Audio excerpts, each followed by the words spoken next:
ডিষ্ট্ৰিক্টতে অতি নিম্নমানৰ পৰা প্ৰতিবাদ কৰিবলগা হয়।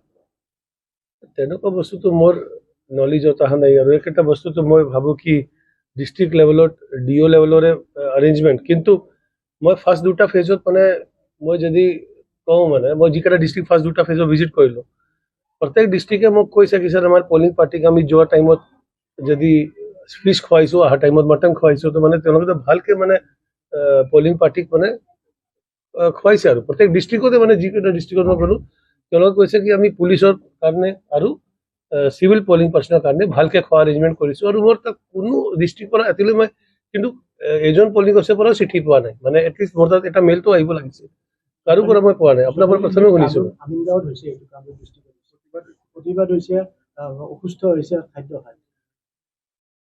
মানে ইয়াৰ ওপৰত মই এটাই বস্তু ক'ম, এনেকুৱা হ'ব পাৰে কেতিয়াবা কিবা এটা ভেণ্ডৰৰ কিবা বস্তুত মানে কেতিয়াবা হ'ব পাৰে কি মানে কোৱালিটিটো কিবা বেয়া হৈ গ'ল নেকি। আমাৰ ঘৰততো হয়, আমাৰ হেৰি নহয় নেকি ফুড পয়জনিং, ঘৰত ভাত খাই কেতিয়াবা মানে হ'ব পাৰে তেনেকুৱা কিবা এটা দিনৰ ঘটনা হ'ব পাৰে, কিন্তু ডেইলি হৈ আছে নেকি সেইটো কথা কওক। যদি ডেইলি হোৱা নাই তেতিয়া আৰু I think we should not be unnecessary running after it. Sir বিকলাঙ্গ